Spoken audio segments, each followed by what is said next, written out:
I found the letter on a Tuesday, 23 years after I wrote it. 23 years after I chickened out and shoved it in a book I never opened again. The paper had yellowed. My handwriting looked younger, more hopeful. Dear Sarah, it began. I need to tell you the truth before you marry him.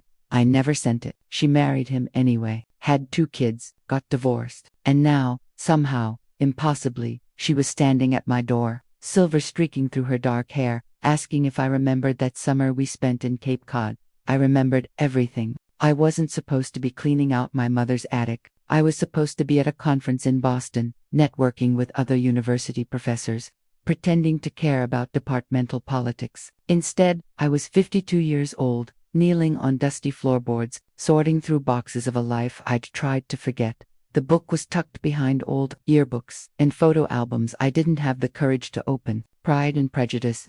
I smiled despite myself. Of course it was that book. Sarah had given it to me the summer before our senior year of college, before everything fell apart, before I let fear win. My hand shook as I pulled the envelope free. I knew what it was before I even saw my own handwriting. The letter, the one I'd written at 3 a.m, tears blurring the ink, my heart breaking with every word I couldn't say out loud. Dear Sarah, I need to tell you the truth before you marry him. I couldn't read further. Not yet. Instead, I sat back against a box labeled Christmas decorations and let myself remember what I'd spent 2 decades trying to forget.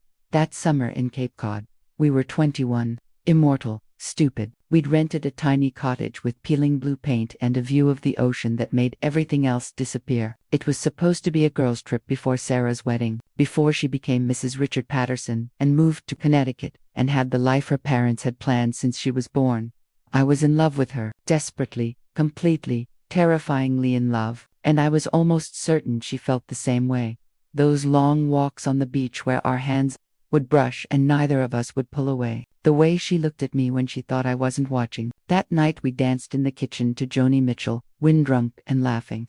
And for one perfect moment, her forehead rested against mine and the whole world held its breath.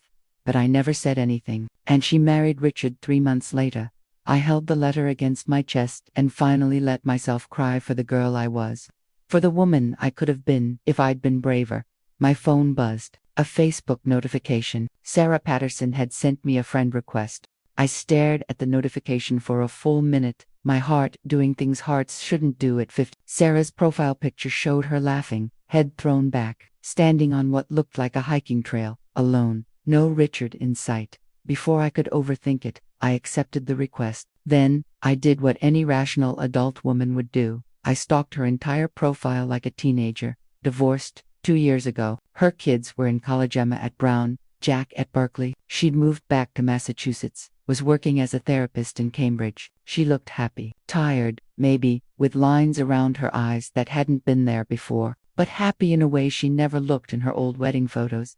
I knew because I'd looked at those photos more times than I'd ever admit, always searching her face for regret, for some sign that she'd made a mistake, always torturing myself with the life she'd chosen, instead of me. I'd never even told her there was a choice. The message came through an hour later. Claire, is this really you? I can't believe I found you. I've been thinking about you so much lately. Are you still in Boston? Can we meet? My fingers hovered over the keyboard. 23 years of silence sat between us like an ocean. What would I even say? But the letter was still in my lap, and something about finding it the same day she reached out felt like the universe giving me a second chance I didn't deserve. I'm in Brookline. Coffee sometime. Her response was immediate. How about this Saturday? There's a cafe near Harvard Square. 10 a.m. I have so much to tell you.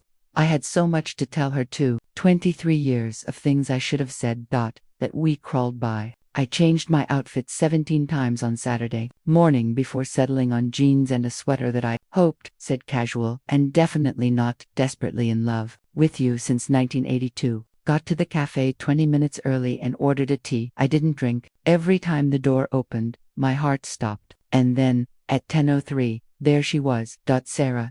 Older, yes, but still her, still the woman who'd made me believe in something I didn't have words for when I was 20-1.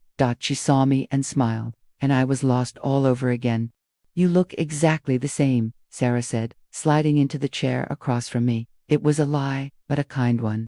We both looked like what we were, women in our 50s who'd lived entire lives since we last saw each other. So do you, I lied back, and we both laughed. And just like that, 23 years dissolved. We talked for hours. She told me about the divorce, how she'd woken up one morning, after 20 years of marriage, and realized she didn't know who she was anymore. How Richard was a good man, but they'd grown into strangers sharing a mortgage. How her kids were thriving, and she was proud and terrified and finally free. I told her about my career, the books I'd published, the life I'd built in Boston. I didn't tell her about the loneliness, the relationships that never quite worked because I was always comparing them to a summer that happened decades ago. I think about Cape Cod sometimes, Sarah said suddenly, her coffee long cold between her hands. That summer before my wedding, my breath caught. Yeah, all the time, actually. She looked out the window, and I watched the afternoon light catch in her hair, silver and dark twisted together. I think about what I almost said, what I almost did. What do you mean? She turned back to me, and her eyes were so sad, so full of regret that I wanted to reach across the table and hold her. That night we danced in the kitchen. Do you remember? Every second of it. I almost kissed you. Her voice was barely a whisper. I wanted to so badly.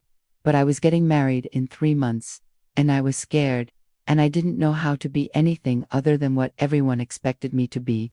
The cafe noise faded away. It was just us, and the truth finally floating between us like something tangible.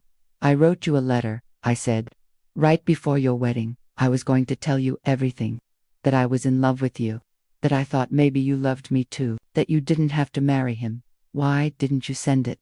Because I was a coward. Because I thought if you really felt the same way, you'd say something. Because I was terrified of losing you completely. Sarah's eyes filled with tears. I lost you anyway. I found the letter yesterday, after all these years, and then you messaged me, and I thought. I trailed off, not sure how to finish. You thought, what? I took a deep breath. 52 years old, and I was still that scared 21-year-old girl. But maybe it was time to be brave. I thought maybe the universe was giving us a second chance. Sarah reached across the table and took my hand. Her touch was electric, familiar, impossible. Read it to me. What? The letter. Do you still have it? I did. I'd tucked it into my purse that morning, some part of me knowing I might need it. With shaking hands, I pulled out the yellowed envelope. Dear Sarah, I began, my voice breaking. I need to tell you the truth before you marry him. I'm in love with you. I've been in love with you since sophomore year when you fell asleep on my shoulder during that terrible philosophy lecture. I'm in love with the way you sing off-key in the shower, and how you always order dessert first, and the sound of your laugh when something genuinely surprises you. Sarah's grip on my hand tightened. I'm in love with this summer. We've had every sunrise walk, every late-night conversation, every moment I got to pretend we were more than friends. That night we danced in the kitchen. I wanted to kiss you so badly I thought my heart would explode. And I thank God, I hope you wanted to kiss me too. I did, Sarah whispered. Claire, I did. I know you're supposed to marry Richard next month. I know your parents are thrilled, and you've got the dress and the venue and the life all planned out. But I need you to know you have a choice. You don't have to follow the script everyone wrote for you. You could choose this. Choose us. Choose yourself. I looked up from the letter, tears streaming down my face. I never sent it because I was afraid of being rejected, afraid of losing you, afraid of what it meant about who I was. And you married him, and I told myself I'd made the right decision, that you'd chosen the life you wanted.